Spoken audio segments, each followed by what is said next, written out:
Hello, this is Mr. Chabrian. We are here with another narrated Pokemon battle. So this is going to be a battle against Birdman. And Birdman, looking at my opponent's team, he's clearly bringing a rain team. So we're going to have to try to play around that. I'm hoping that his team's not too much of a problem for me because, yeah, rain can be very threatening. Of course, my opponent has an entire team that wants rain up. So I'm going to lead off with Lando, mainly because Lando does not do much in this battle. Lando is actually weak to a lot of my opponent's Pokemon.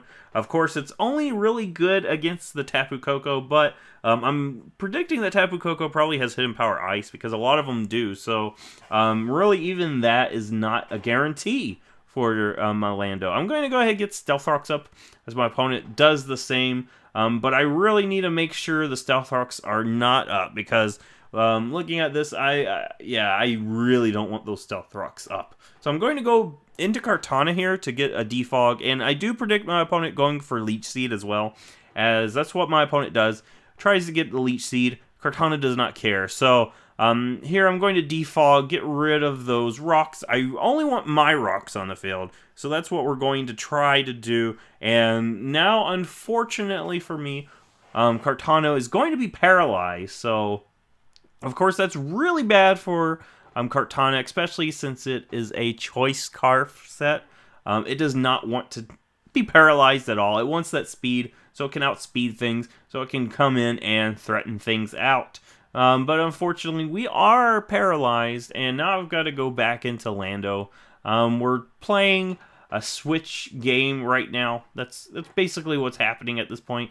I'm not really playing the best of my abilities, I feel like, on this one. But I'm trying to play around this Ferrothorn. The thing about Ferrothorn is it's a very bulky Pokemon.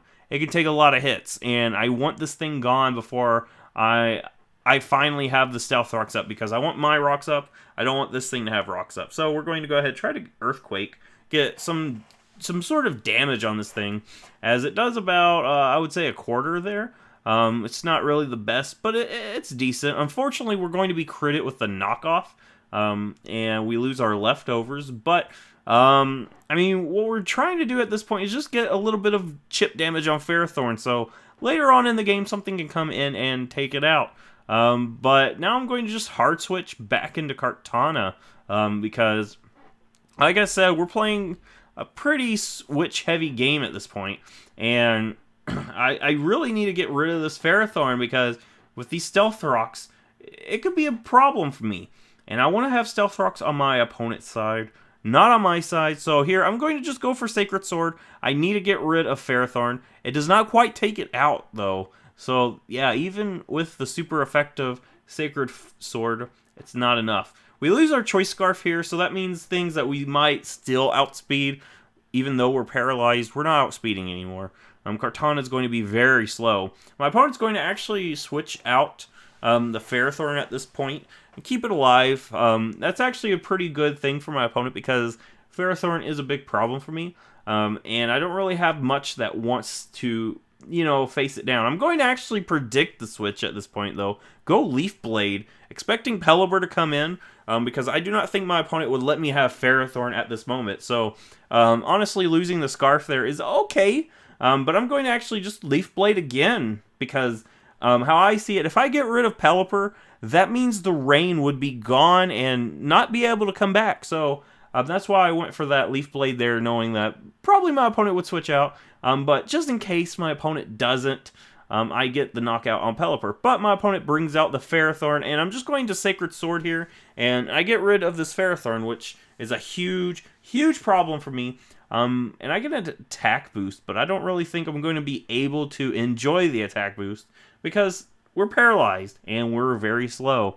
So I'm going to actually switch out here. I need to have Kartana come into something that's not going to threaten it so bad, so I can get a Defog. And I'm going to go into Toxapex, because Toxapex is a super bulky Pokemon. It takes everything very well. It just took that Dark Pulse like a champ. So now, unfortunately, I'm going to realize this thing has Extra Sensory. Extra Sensory, sometimes you see it on Greninja, sometimes you don't. It's really a move that you don't see that often, but you do see it enough that it is common. So I'm just going to Scald, hope for the burn, but I don't get the burn. And I do not want Toxapex to go down here. Not right now. I'm going to go into Latios, expecting another extra sensory. As yes, my opponent does go for the other extra sensory. But Latios does not really like this matchup, though, because this thing is a dark type. And a lot of Greninjas do have Ice Beam. I've seen a few with Blizzard, but mostly Ice Beam is what they run for the accuracy. I'm going to go ahead and Mega Evolve here.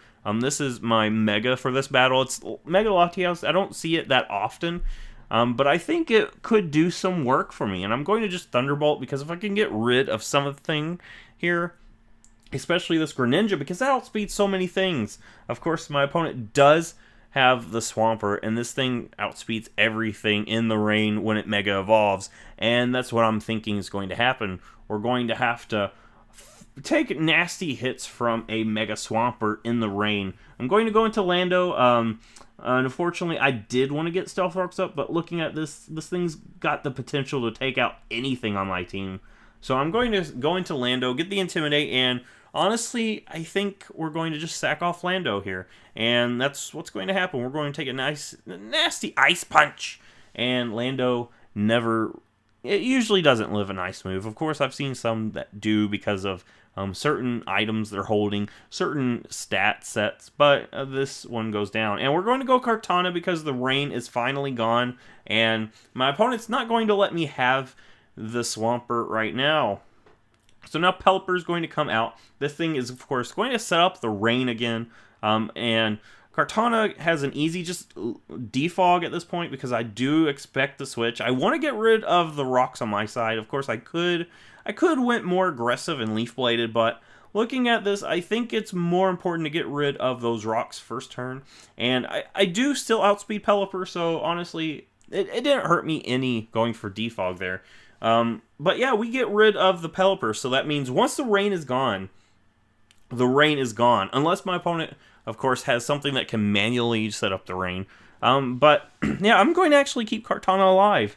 Even though it is paralyzed and lost its Scarf, it still has some good things that it could do. And I'm going to go into Toxapex, as this thing actually goes for a low kick, which honestly, I don't see low kick a lot on Mega Swamperts. So that's actually a very interesting set. I'm going to take a nasty Earthquake here, but yeah, I was hoping Toxapex could maybe take one. That's what I was really hoping for, but unfortunately, it does not. I'm going to go Kartana here. I really don't have much that I can do here, but I'm going to actually hard switch, expecting to try to get my opponent to go for another Earthquake. As instead, it's going to go low kick. Of course, yeah, of course it would go low kick with Steel type. But now I've got to sack off something else. And that's the thing about Mega Swampert in the rain. You actually have to sack off stuff. So we're going to lose our Mega here. But now I'm going to go into Dragonite, of course. Dragonite does not really want to take an Ice Punch either. But looking at this, I'm hoping that we could turn this around. I was hoping that we could take an Ice Punch because I calced this. We would be able to take one Ice Punch. I was going to Dragon Dance, then we could Extreme Speed, even Outrage and stuff, but no, we get critted. So that's very unfortunate. Of course, my calc could have been wrong, because I don't think we would have been able to do anything even after that. So unfortunately, we're going to lose our Dragonite. We're going to lose our Staraptor here. This Rain team is really working hard on us, and Kartana ends up being the last Pokemon on my team, and it's Kartana against the world. So we're going to take a low kick, and I'm hoping Kartana can take one. It does take one. Kartana with the surprising defense bulk. So this thing is paralyzed. It has lost its Scarf, and it's Kartana against the world. So we take out the Mega Swampert with a Leaf Blade. Of course, Tapu Koko is still here. And also, the Hawlucha is still here. And that thing, when it gets that Unburden boost, it can outspeed pretty much anything. So I'm still don't think I'm going to win this. And this Tapu Koko is just going to finish me off with a Hidden Power. Probably Ice, maybe.